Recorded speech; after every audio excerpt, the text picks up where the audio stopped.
Back in the day, you had to be squeaky clean to perform at a casino. But that's not the case anymore. Now, if you can sell tickets, it doesn't matter what you do up here, they want to book you. But back in the day, there was only a few people who could pull it off. And I was fortunate enough to be one of those people. So I remember I got booked to perform at a casino called Morongo in Southern California. And I'm backstage with the booker, the lady that hired me for the function. And she goes, so, no cussing, right? I go, no cussing. No filthy material? No filthy material. Good luck out there. And it was just me. I didn't have openers. It was just me. It was a voiceover on this freaking speaker, right? Ladies and gentlemen, please welcome comedian funny man, Gabriel Iglesias. And then I walked out there, right? I offended the entire audience in 5 seconds. And I did it without cussing. Freaking 22-year-old kid goes up on stage, looks at the crowd and says, hey everybody, is this a regular casino or is this an Indian casino? You see how you all know? I didn't know. I didn't know because I didn't have TikTok to teach me. What I did have was a life experience that I'll never forget. As soon as I said that, the entire front row, which comprised of the tribal members from the casino, they all stood up, and one of them called me out in front of the entire audience. Hey, you don't say that anymore. The proper term is Native American. Please show respect. And I was like, oh my God, I'm so sorry. I didn't know. And I felt horrible, and I was so embarrassed. Fortunately, I had a second show at 10 o'clock. 10 o'clock hits, I take the stage. I didn't need to be told 1,000 times that I messed up. That one time of me getting shamed in front of the entire audience was all I needed. That's why I'm a firm believer in shaming. I think shaming is good. Shaming is good as long as you shame with purpose. If you're about to teach someone a valuable lesson, I say go for it because it worked for me. I got shamed one time. Second show, 10 o'clock, I took the stage. Ooh, it was different. I was like, before I get started, ladies and gentlemen, I would like to take this opportunity to thank all of the Native Americans who are here tonight. Thank you for this opportunity to perform in your casino. I hope you enjoy the performance. I thought I was good. All of a sudden, another tribal member in the back jumped up and he's like, hey, drop the American, just say Native.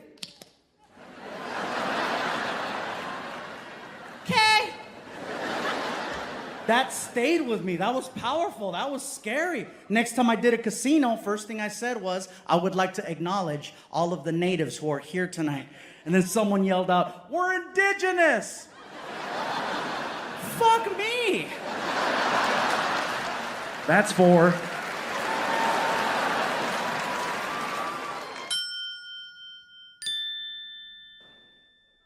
With time, I got a chance to perform all across the United States. And then I get my first ever show in Canada. Ironically enough, at a casino. It's a casino we still perform at called Caesars in the city of Windsor, Ontario, right across the water from Detroit, Michigan.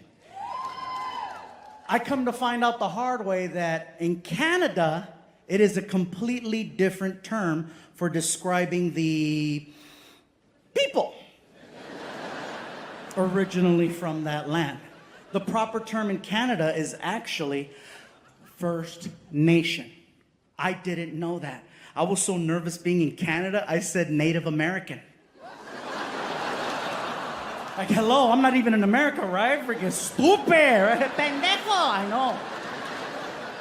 Fortunately, someone pulled me to the side and they told me what was up.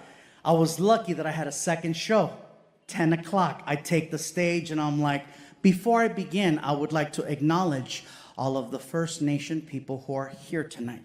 And then some guy yells out, call us Indians!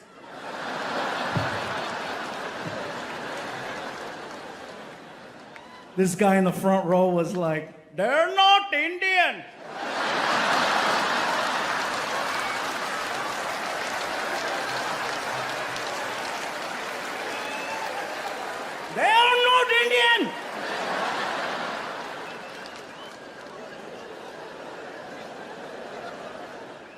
Canada's always been an adventure.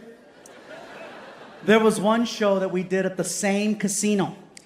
Anytime now we perform outside of the United States, even if it's next door in Canada or Mexico, Martin's first question to the audience is, do we have any Americans in the house tonight? Because no matter where we perform in the world, there's always a handful. So that night, Martin takes a stage and he asks the question, do we have any Americans here tonight? Not knowing that earlier in the day, at that same casino in the Grand Ballroom, there was a end-of-year holiday party from an American company from right across the water in Detroit. And they were having this end-of-year celebration, and they were there pre-gaming since noon, partying it up. And I guess the party planner for the event thought it would be an amazing idea to end their party with laughter. So this person bought all of the tickets to my show that night and gave them to that company. Well, 7 o'clock rolls around and everybody stumbles in, takes their seats, and then Martin walks out and he asks the question, do we have any Americans here tonight? And instead of getting a yay, woo, right here, he got, they were so drunk they started chanting, USA, USA, USA, USA. I'm in the dressing room, I'm hearing this, I'm like, why are we here? We could have done this in Detroit. You know what I'm saying? I had to fill out paperwork. I'm like, this is not cool. So during intermission, Martin comes backstage and he tells me, bro, I don't know if you heard. Oh, I heard. You might want to mention it. I go, oh, I will. So at some point during my performance, I told the audience, so a little bird told me that there might be a couple of Americans here tonight. Is that true? Sure enough. And they started doing it again. USA, USA, USA. And then it got quiet and you could hear, America. I said, ladies and gentlemen, do you understand what just happened? We just made history.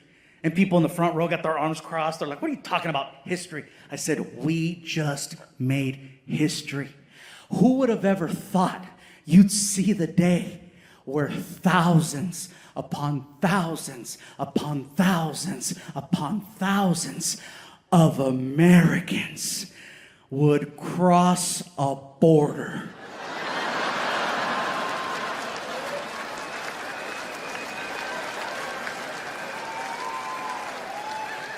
to see a Mexican. Thank you for 27 years of supporting this Mexican. Miami, los quiero mucho. Muchas gracias. Have a good night. Stop by. I figured first, let's go pick up some soda, some drinks so we can surprise them. So we get to the market. As soon as we walk in the door, we see a whole pile of gift baskets. Martin goes, we should get him a gift basket. I said, Martin, G. Riley doesn't like gift baskets, okay? He doesn't like the fancy wine and the fancy cheese and the sausage. He definitely hates crackers. You don't even know why that's so funny. But anyways, I said, how about this, Martin? He doesn't know we're coming. Let's have a little fun with him. How about we make him a racist gift basket?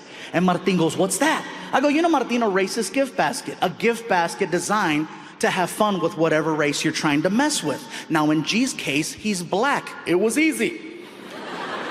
Now I say easy not to be an ass. I say easy because there's so many stereotypes attached to African Americans. So we have this empty gift basket. What did we put in it? Fried chicken, watermelon, Kool-Aid, grape soda, barbecued potato chips, sunflower seeds, an Ebony magazine, a Chris Rock DVD called Bigger and Blacker, Magnum condoms, Newport cigarettes, a rack of ribs, the recipe for cornbread. We put everything but a white girl with a big ass in the basket. We wrapped it up really nice. We put a big bow on it and we took it to the hotel. We had the girl at the front desk deliver it to his room. Martin and I are waiting in the hallway where he can't see us. So she knocks on the door. G. Riley opens the door. She gives him the gift basket. He says thank you, closes the door. Martin and I run over to the door and we start listening to him opening up the gift basket. As he's opening it, he's getting excited. And he is enjoying every single thing he is pulling out of that basket. He is loving this basket until he realizes it's a practical joke. And then he freaks out because he read the greeting card. The greeting card freaked him out because now he thinks that the KKK sent the gift basket. Now some of you are like, why does he think that? Because that's what we wrote. If you're gonna do a practical joke, you go big or you go home is what I'm trying to say. So he freaks out and he tries to run out of the hotel room. As soon as he gets in the hallway, he sees Martin and I laughing, and he puts two and two together. So then he cusses us out, he forgives us, gives us a hug, high five, we go back in his room, and then I eat his chicken. What winds up happening is that story goes crazy on Comedy Central. People are giving him a hard time, so they pull it. Next thing you know, I upload it through YouTube. 10 million views it gets on YouTube. Then they flag it because the word racist is on the title, so it gets pulled off. So then I re-upload it, it gets another 10 million. Then I had people share it. All in all, the video's probably gotten about a little over 100 million views. So here's what happened. Just like the chocolate cakes,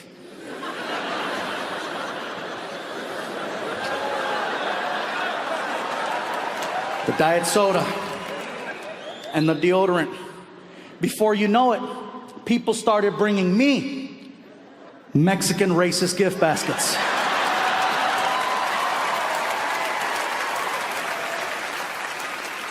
Now, when it first started happening, listen guys, I'm not gonna lie, it was actually kind of cute because it was only other Mexicans bringing me these quote-unquote Mexican racist gift baskets. It started in LA after a show.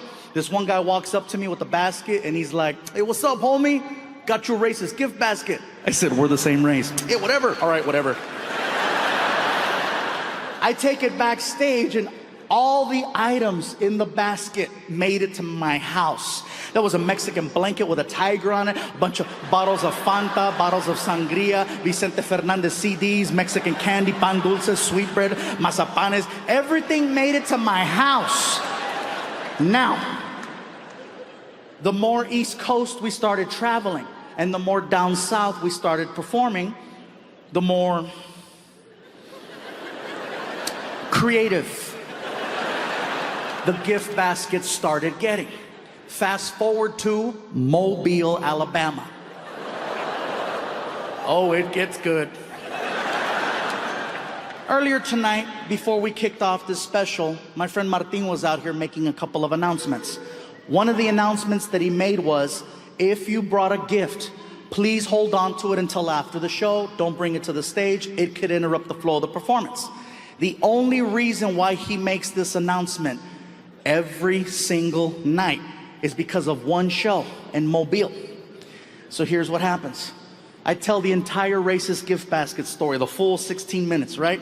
As soon as I finish, a guy from the back of the theater rushes the front of the stage. Now keep in mind, this area is full. In Mobile, the aisle was right up the middle. So the guy had a clean shot to me. He hauled ass like it was The Price is Right, all the way down. Much like tonight, there was security there that night. Security sees the guy with the basket, but no one thought to stop him. All they did was, that's pretty. Oh, that's nice, that's pretty, yeah. So the guy makes it all the way to the front. He takes the gift basket and he puts it on the stage. Now he's heckling me from where you're sitting. I'm standing here and he's like, Fluffy! What's up, dude? I got this for you. Thank you. Open it. I go, sir, we're kind of in the middle of a show right now. I says, I appreciate the gift. That's very nice of you. I says, but how about this? I'll open it after the show. Oh, come on, Fluffy. I want to see your face. Sir, how about this? How about you take the gift basket and you bring it over here to the side of the stage where security's at, and I'll have security escort you behind the curtain, and then I'll open it up backstage with you in front of me.